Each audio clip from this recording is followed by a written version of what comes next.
Twelfth के बाद अपने करियर को आप लॉ सेक्टर में देखना चाहते हैं कि लॉ सेक्टर में अपना एक ब्राइट फ्यूचर हो, तो आपके लिए सबसे इंपॉर्टेंट और सबसे अच्छा ऑप्शन है बीए एलएलबी।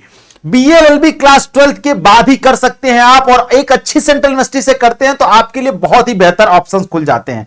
पर बीए एलएलबी करने के लिए आपको कौन सा एग्जाम देना होगा? तो अगर आप बीए एलएलबी करना चाहते हैं एक अच्छी सेंट्रल यूनिवर्सिटी से, तो आपको देना होगा सीयूटी का एग्जाम। डिटेल कैसे होता है सीयूटी का एग्जाम, क्या ऑप्शंस होते हैं सब्जेक्ट कॉम्बिनेशंस के, कौन कौन सी यूनिवर्सिटी पार्टिसिपेट करती है, और सबसे इंपॉर्टेंट है क्या करियर ऑप्शन होगा अगर हम बीए एलएलबी को आज चूज करते हैं एज ए करियर। तो ये सारे सवालों के जवाब आपको सिर्फ इस एक वीडियो में मिलने वाले हैं। मैं नीतीश नंदनी बेसिक शिक्षा के इस ऑनलाइन परिवार में आपका स्वागत करता हूं। वीडियो को स्किप नहीं करिएगा, लास्ट तक देखिएगा।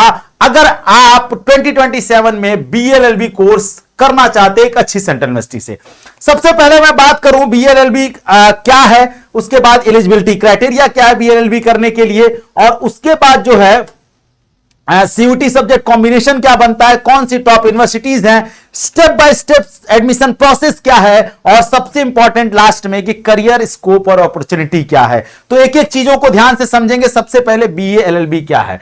5 साल का इंटीग्रेटेड कोर्स होता है। आप 12th के बाद ही एक अच्छी सेंट्रल यूनिवर्सिटी से बीए एलएलबी कर सकते हैं, और 5 साल बाद आपका एक बेहतर करियर होगा। ठीक है, एक अच्छे करियर के रूप में आप जा सकते हैं, एक ब्राइट फ्यूचर होगा अगर बीए एलएलबी आप एक अच्छी जगह से करते हैं तो। ठीक है, अब बात आती है कि बीएलएलबी करने के लिए आपको देना होगा सीयूटी का एग्जाम। सीयूटी का प्रोसेस क्या है, तो 12th में जब आप बोर्ड एग्जाम आपका शुरू होता है उसी के आसपास सीयूटी का फॉर्म आ जाता है। सीयूटी का फॉर्म जैसे ही आएगा आप फॉर्म फिल करेंगे, पर फॉर्म कैसे पता चलेगा, ये सारी डिटेल आपको इसी चैनल पर मिल जाएगी। तो चैनल को सब्सक्राइब करके रखिएगा और आप आसानी से सारी चीजें आप तक पहुंच जाएंगी।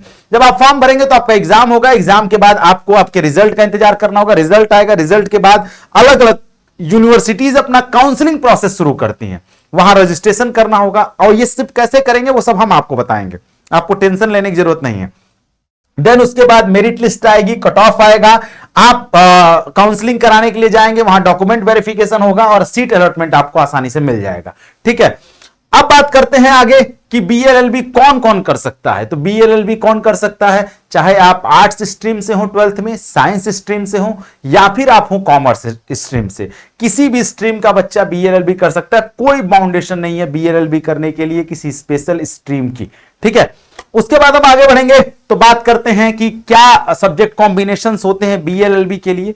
तो बीएलएलबी अगर आप करना चाहते हैं तो आपको सीयूटी में 3 सब्जेक्ट कॉम्बिनेशंस दिए जाते हैं। 3 सब्जेक्ट जो है वो 3 पिलर हैं बेसिकली। एक तरफ लैंग्वेज होता है, एक तरफ जीएटी होता है, और एक तरफ होता है डोमेन सब्जेक्ट। लैंग्वेज में क्या है कि इंडिया की जितनी भी रीजनल लैंग्वेजेस होती हैं उसमें 13 क्षेत्रीय भाषाओं को शामिल किया जाता है। लेकिन बीएलएलबी के लिए सिर्फ 2 लैंग्वेज बहुत इंपॉर्टेंट है, एक है हिंदी और एक है इंग्लिश। इन्हीं दोनों लैंग्वेज को हर यूनिवर्सिटी लगभग अपने सब्जेक्ट कॉम्बिनेशन में रखती है। दूसरे नंबर पर आता है जीएटी। जीएटी जो होता है उसमें 3 सेक्शन होते हैं, जीके जीएस, करंट अफेयर और लॉजिकल रीजनिंग, और साथ में होता है आपका क्वांट। उसके बाद डोमेन सब्जेक्ट जो होते हैं, 23 डोमेन सब्जेक्ट का ऑप्शन होता है, आप उनमें से कोई भी डोमेन सब्जेक्ट ले सकते हैं। पर मैक्सिमम यूनिवर्सिटीज जो बीएलएलबी कोर्स करवाती हैं वो सिर्फ लैंग्वेज और जीएटी के ही पेपर के नंबर को जोड़ती हैं। ठीक है, मैक्सिमम यूनिवर्सिटीज। ठीक है, मैं आपको बताऊंगा कौन कौन सी यूनिवर्सिटीज जो है क्या क्या कॉम्बिनेशन लेती हैं। अब हम पहुंचते हैं यूनिवर्सिटी और उसके कॉम्बिनेशन पर।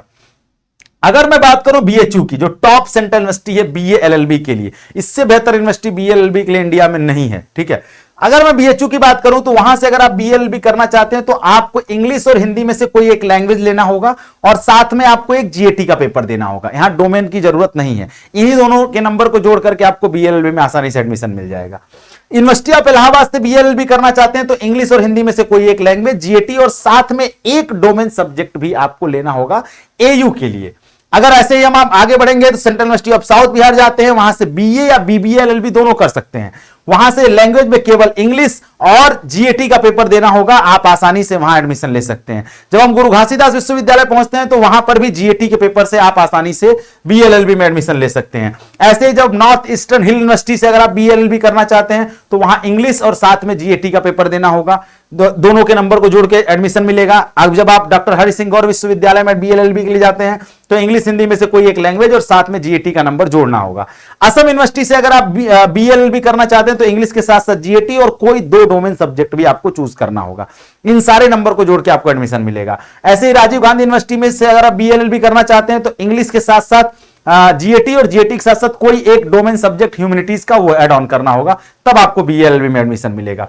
अब एक प्रश्न यहां यह आता है कि ये जो सब्जेक्ट कॉम्बिनेशन है, इस सब्जेक्ट कॉम्बिनेशन को हम क्या हर यूनिवर्सिटी के लिए अलग अलग देना होगा? नहीं, आपको सिर्फ एक एग्जाम देना होगा। आप लैंग्वेज का पेपर एक बार देंगे, आप जीएटी का पेपर एक बार देंगे, आप डोमेन का पेपर एक बार देंगे। हर यूनिवर्सिटी उसी पेपर के नंबर से हर यूनिवर्सिटी में आप काउंसलिंग करा सकते हैं और हर यूनिवर्सिटी की अलग अलग मेरिट आएगी। जिस यूनिवर्सिटी के मेरिट लिस्ट में आप आएंगे वहां आपको एडमिशन आसानी से मिल जाएगा। पेपर आपको सिर्फ एक ही देना है, लैंग्वेज का पेपर, जीएटी का एक ही देना है, पेपर डोमेन का एक ही देना है आपको।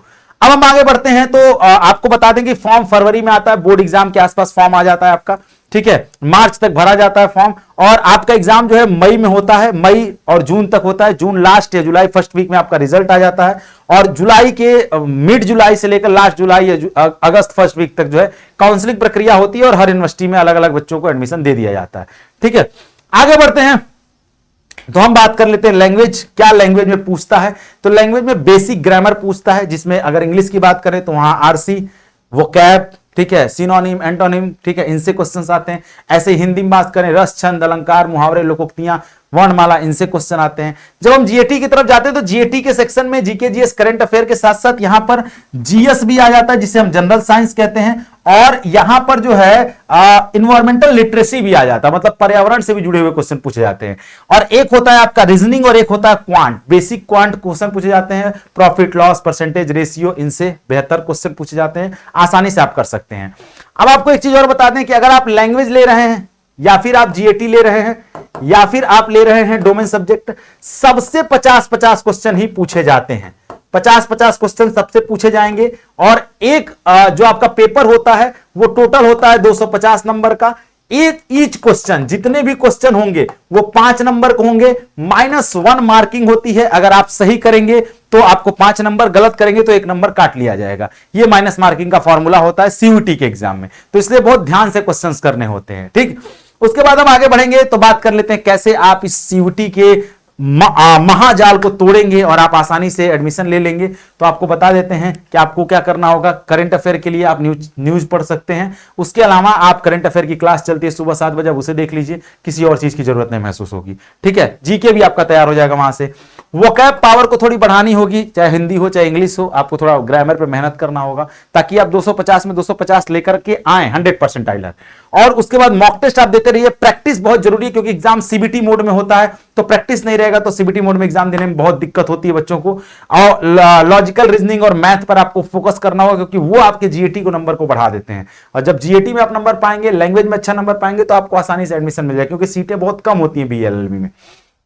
वहीं पीवाईक्यूज की बात करेंगे तो पीवाईक्यूज बहुत इंपॉर्टेंट है। मिलेंगे कहां? तो बेसिक शिक्षा ऐप डाउनलोड करिए, वहां आपको पीवाईक्यूज मिल जाएंगे और पीवाईक्यूज देख करके जरूर जाइए, बिना पीवाईक्यूज के आप नहीं जाइएगा। अब मैं बात करता हूं आपका कि करियर अपॉर्चुनिटी क्या होती है बीएलएलबी की।